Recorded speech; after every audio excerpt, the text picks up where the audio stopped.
There's a version of the University of Albany that most of us know about, whether it's the lecture halls, which hold classes throughout the week filled with students, or the library that houses students studying throughout the day and week. This steady rhythm keeps the campus moving throughout the semesters, but behind all the classes, the scholarships, and the opportunities, there's something most people on campus rarely think about. That being, how does a university actually survive? For decades, higher education in the United States has relied on a mix of tuition, government funding, and research support. In recent years, that balance has started to shift. Public funding has tightened, costs have risen, and financial uncertainty has become part of the world and its climate. So, when numbers don't add up, universities turn to a different stream of revenue they have, that being the people. To alumni, to donors, to everyone the university has built a relationship with over the years and decades. Fundraising isn't just a side operation that people might think it is, but for many institutions, it's a lifeline that's been relied on. But what does this actually look like? Who are the people behind those calls, those emails, and campaigns being ran? And what does it take to keep a university running when the pressure is on? To understand, we have to go behind the scenes into a world of student and alumni giving. In order to achieve a better understanding for people listening, I sat down with someone who works directly in that space, helping connect students and alumni to the future of their university. Can you introduce yourself and tell me a bit about your role? Hi, my name is Genevieve Hudson. I work here at the University of Albany. I'm the manager of student and alumni giving programs for the UAlbany Fund, which is part of University Advancement. To understand how all of this works, we have to start with the pressures that the university are under and understand what those pressures are and how they lead into the funding usually given to universities. So my first question kind of goes about the financial strain going on in the world and within your job. So from your perspective, what kinds of financial pressures are universities facing right now? Yeah, financial pressures that universities are facing. So there's a lot of factors. So obviously a lot of people in this country are experiencing some economic hardship with inflation and with the job market and kind of just everything you hear about on the news of stuff's getting more expensive. The wages aren't increasing with inflation. And that's hard. So a lot of times when people are looking at their budget, if they are keen to having philanthropic contributions and donations in their budget, that often goes first when people kind of have to tighten the purse strings, so to speak. But then especially in higher education fundraising. So fundraising in general since the pandemic, actually, it was really interesting in the pandemic and height of 2020 and 2021. There was an increase, a little bump of dollars and donors. And that's a lot what we talk about when we look at the fundraising, the dollars and donors. And there was an increase and it's kind of, petered off since then, kind of gone back to normal, but facing higher education institutions specifically, we have the demographic cliff and the kind of enrollment issue. Think back in 2008, when there was a financial crisis and folks that were maybe delaying family planning and maybe not having as many children do plus 18 years and those kids would be enrolling in college right now. So enrollment is just down because of just how the demographics of this country is. So that's been a bit of a strain, bringing less money in from tuition from, just enrollment is down. International student enrollment is way down and international students often do pay full price tuition, full ticket price. And for many political reasons, international student enrollment is down. And then also something this isn't as specific to higher education fundraising, but just kind of fundraising and philanthropy in general.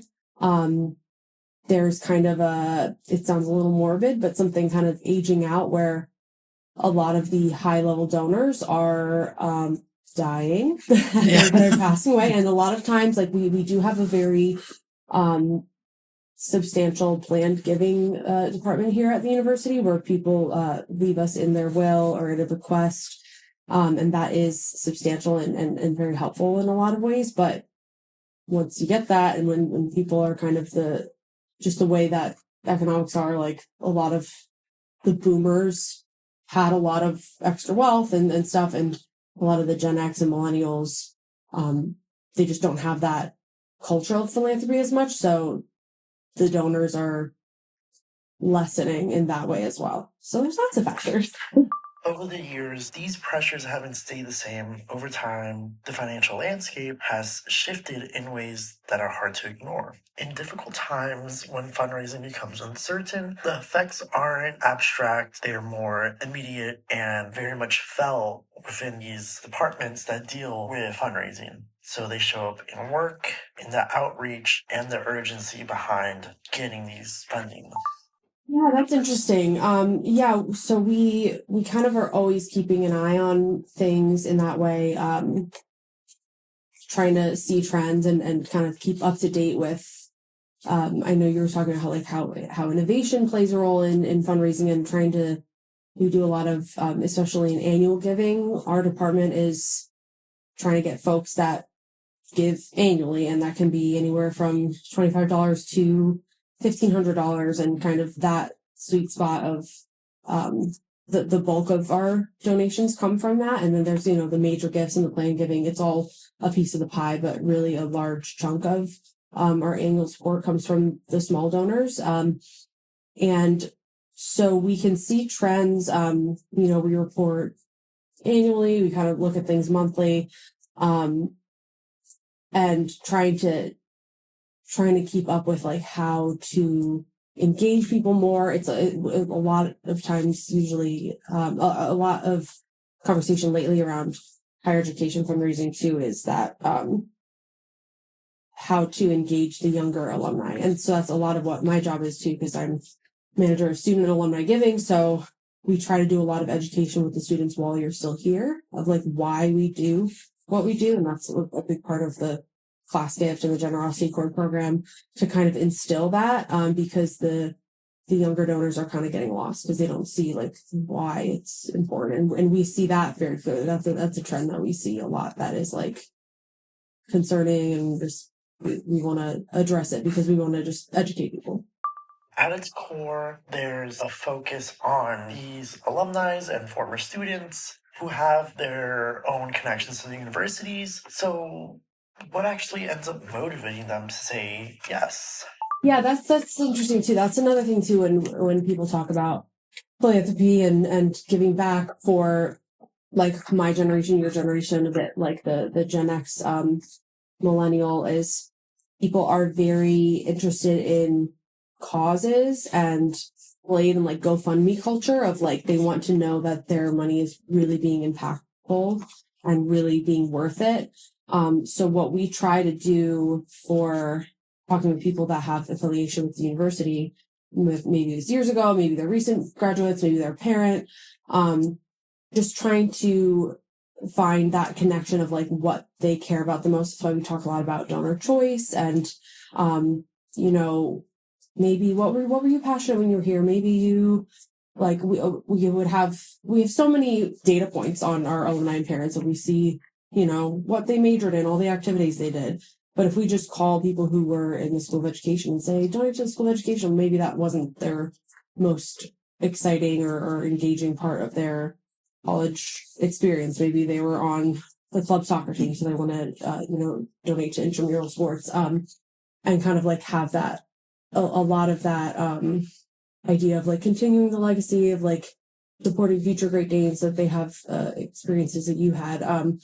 But we also try to focus a lot on the more tangible things that we provide to the students. So it's why I think a lot of donations to Purple Pantry is very impactful, and people talking about the Student Life Fund and things where it's $100 to the Purple Pantry feeds 10 students for a week, like contributes to that. I think that is what a lot of people want to see, that like, again, that tangible thing, and having them engaged in like an emergency fund, like things that, and that's why in pandemic times like 2020 and 2021, there were a lot of small donations to like Student Emergency Fund, Pantry, because when people do feel that like hardship and there's just a lot going on that seems tough in the world, they're like, oh, if I can do a little win, like if I can give $25 to look at UAlbany, I know that's going to help. So we try to kind of pull on those heartstrings with it too, in a way. That makes sense. And I guess looking back to innovation, what strategies have you or your team had to change in response to like these new like financial challenges and just everything going on in the world? Like what I guess strategies have been implemented? It's really interesting because so much of like donor behavior, I think we so easily can rely on like, oh, people always give. Or at the end of the year, people always give during our giving challenges. So giving challenges are very popular for that as well, because it's like, it kind of trains people. It gives them a deadline. It gives them like, oh, if you donate during this week, it'll be doubled. Like people like that aspect of it as well. That's something that they feel very, they're like, oh, it's worth it. It's worth more when I give during a giving challenge kind of thing. But, I know you've heard me talk about this of especially annual giving. We're very much a three-legged stool of, we have our calling program where, we do the phone solicitation and we rely on our student callers, and we have the online giving, which is, through social media, but like mostly email solicitation, and then our direct mail piece. And throughout the years, think back like about 25 years ago, the calling program made about $1 million because there wasn't so much online giving. Like online giving was a new thing. People weren't as comfortable going and clicking an email and clicking a link and putting their credit card. They were used to that, picking up the phone and talking to people because people own a lot more. And so that's kind of been the adaptation of, we try innovation in the call center with, we will luckily have the new software that is more, just better at navigating the like telecommunication issues of just like people don't pick up phones, people block calls, trying to utilize more texting and like email receipts with like a little bit more personalization, because that just seems like more the people that want to be called, they want that engagement with the students, instead of just clicking a link in an email. We're looking at the direct mail piece. We have at least 4 times a year big mailers go out. We have people like getting like another tangible piece of mail and something that can like put on the fridge to remind them to donate. But we also are talking about the cost of postage. And when you think of like exponentially how many mail pieces we send out a year and looking at the kind of return on investment. So we're trying to come up with more interesting and less expensive ways to mail. Like in the call center, when we send a pledge packet, it's sheet of paper in an envelope with a little pledge thing and a return envelope. Like, do we need all of that? We're thinking a lot more of like a unique cutout postcard that has a QR code, because yes, people do pay by check, but it's getting less and less common, especially for the younger alumni. So it's like, oh, if you send me something with a QR code, it's still that novelty of getting something in the mail, but then just like tracking where all that goes, because trying to figure out what is the most engaging thing. Definitely not. But reaching people isn't as simple as it used to be. As financial challenges grow, fundraising has to evolve, and new strategies and innovations need to be created in order to keep up with the changing of the times. And sometimes those changes lead to moments that stand out. Sometimes a campaign or an idea can succeed and show that even in difficult circumstances, there are still tactics to be used. All of this points to something bigger, a shift not just in how universities raise money, but in how they sustain themselves moving forward. And I guess looking forward towards like the future, it's kind of general, but you could just talk about our specific university. Do you think they're becoming more reliant on donor funding over time to like stay afloat, or do you think, I guess it's that plus other things, or because I don't know about more reliant. I think we talk a lot about diversifying our like people, like I think like corporations and like for-profit business talk a lot about like diversifying income streams, and even people talk about that in like their personal financial journeys. And so we talk about that a lot in like diversifying how we get support. And I talk a lot about annual giving and the kind of donations that come in and they're earmarked for a designation and stuff like that, and like the I don't know how the phrase of it, like the kind of at use. I think I've explained it a bit before, of like sometimes the donations we get is like in a checking account, sometimes it's in a savings account. So sometimes like the endowment, again, we're very fortunate here at UAlbany that we are part of the SUNY system. We're a state university. We have public support, although it is about, I think our state support's about 9-10%, but like we have all of those kind of pillars underneath us that, so like if something is a little shaky or a little rocky, like we have a lot to rely on, which is very fortunate. Like, again, not to sound too overconfident, but when I was talking with some of my colleagues about how it's really scary seeing that these private universities are closing, and I don't think you can say we'll never have that problem, but it's very, very rare that we'll have that problem at UAlbany. And just also the sheer amount of our student body and, our alumni base. And one last question. If someone listening has ever thought about where university funding comes from, what would you want them to understand in terms of like fundraising and support of universities? And it sounds so cheesy, but it's like somebody who gives $10 a year for 20 years, like that, like compounds and that support, like that creates I think even with them personally, I know I give $10 a month to my alma mater, like, and it makes me feel connected to the university still. It makes me feel like I have a part when I see things of like, my alma mater's Arizona State University. When I see things of like ASU Innovation, I'm like, I like have a small part in them. I think it makes a difference in the 36 students that we employ of like, this is such a great job for them. This is such a great exposure to talking on the phone and having, negotiation. So it's not a matter of what you give, it's how you give. Mic drop.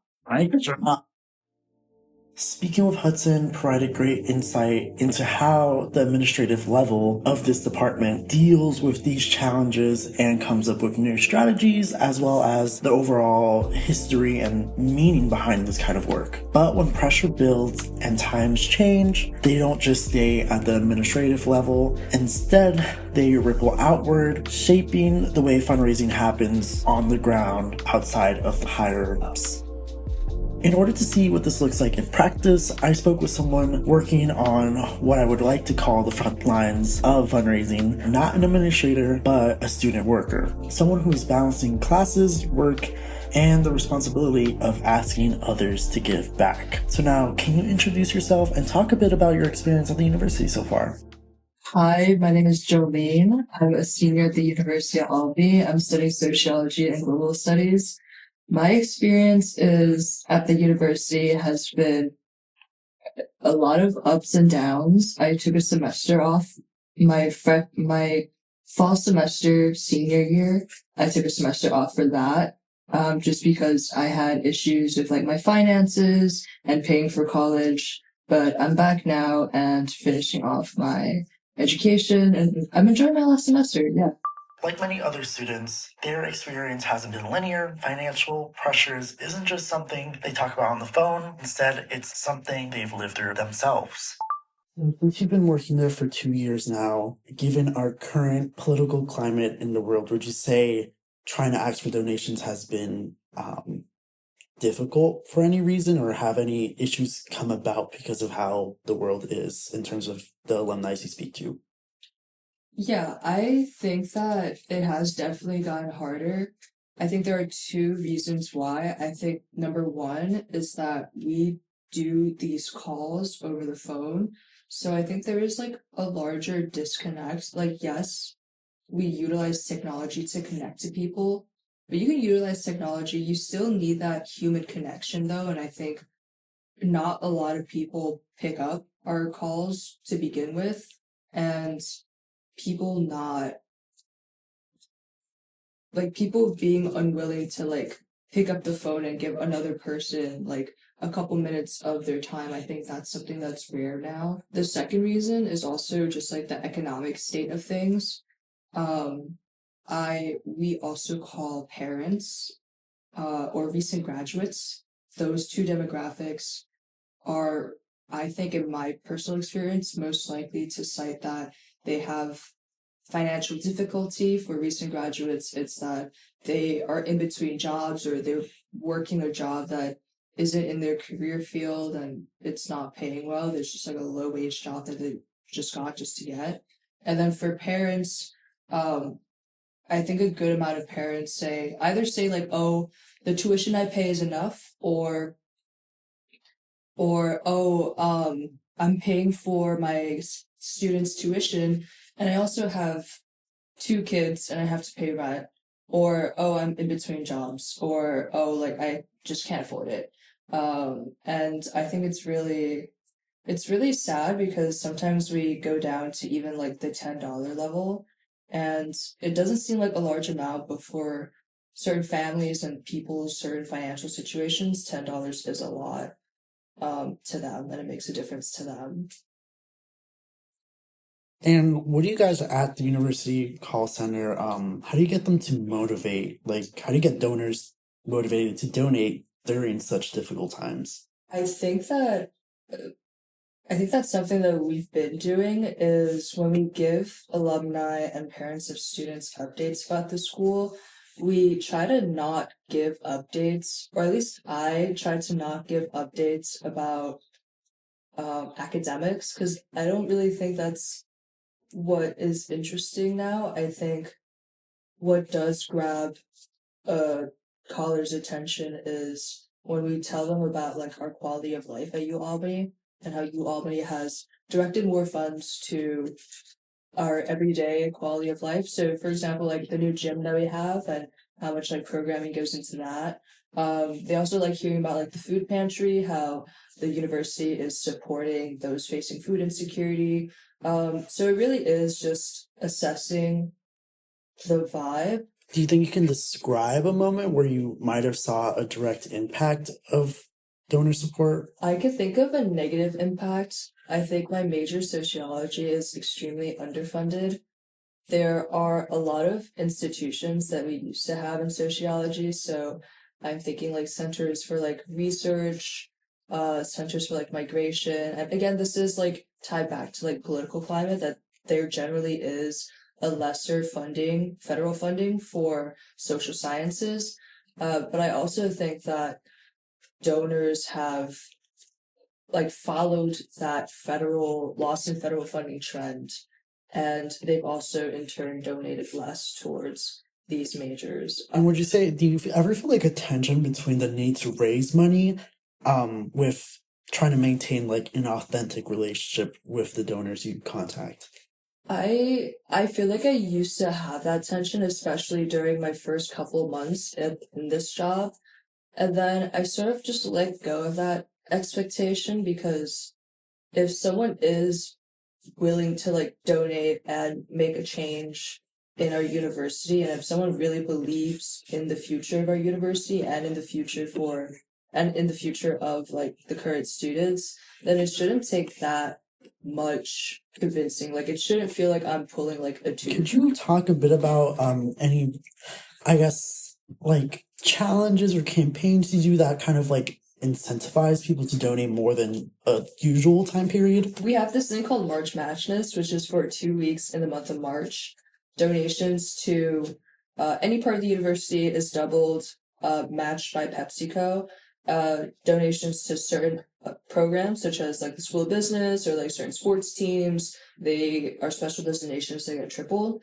And I think that's a really useful promotion, because it kind of like gamifies it too for the donor, that like the women's gender and sexuality studies is 80% from their goal. Let me donate and add another 5%, because I know that my donation will go farther because it's doubled.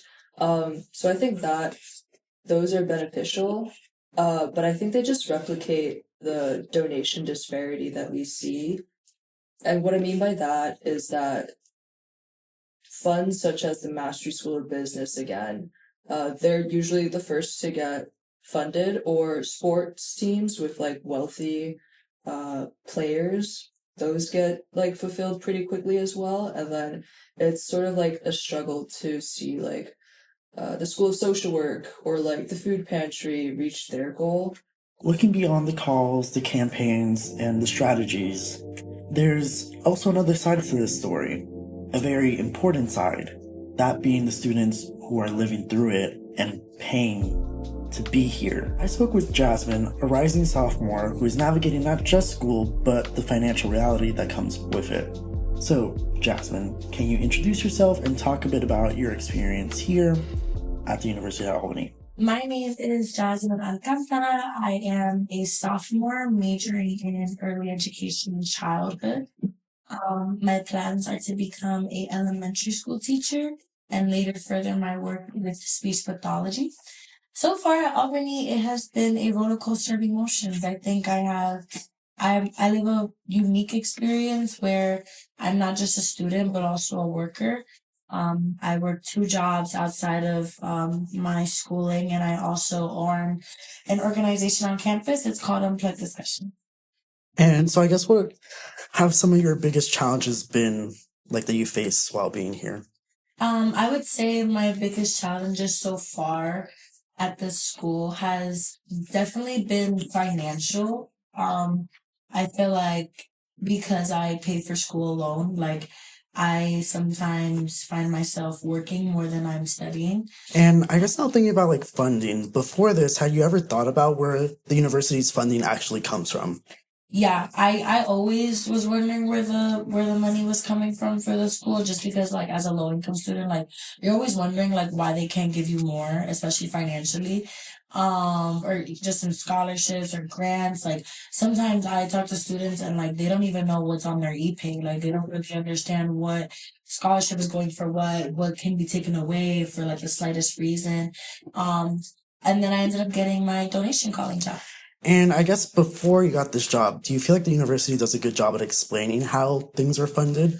No, I don't think there's any clear communication about funding and like why certain people receive it as to why others don't. I had a friend who got the Excelsior scholarship and it basically conflicted with one of her scholarships as well. So the school like took it, but didn't give her a reason until after they wanted to take it. The school has a lot of like bureaucracy that comes with the money, and I think like if they explained that a little bit more, people would be less confused as to why they were either losing scholarships or they have to like specify a little bit more what a scholarship is for. So what do you think, how different will your college experience be if you didn't get the support from like donor funded scholarships or even like something like Purple Pantry being funded by donations, like if there was no support? I definitely wouldn't be here, is what I know. I know, like, I like to be as humble as possible and, like, remind people, like, if it wasn't for scholarships, I wouldn't be on campus at all. Do I still work? Do I still do all the, like, 30 million things to, like, make sure I'm afloat? Yes, but that also just comes with adulthood. Like, but, in terms of schooling, I would have never been able to go upstate at all. I would have probably had to stay in the city. So it's like, I would say like I wouldn't be able to go to school. So I think like I would have definitely became more of a like, I guess, worker bee. Instead of a student, I probably wouldn't have been able to find my org. Because I am president of an org right now, and like I think like definitely having scholarships helps me have more time on my hands. I'm able to make friends. I'm able to connect more. I don't think I would have had that experience if I didn't have as many scholarships as I have, because then I would have to like make up for what I don't have. From administrators shaping strategy to students making the calls to other students just trying to make it through college, the future of higher education isn't held up by a single system. Instead, it's built on people, built on small contributions that add up, on choices made in moments of uncertainty, and on the belief that investing in education still matters. Behind every donation, every scholarship, every opportunity, there's a story to be told.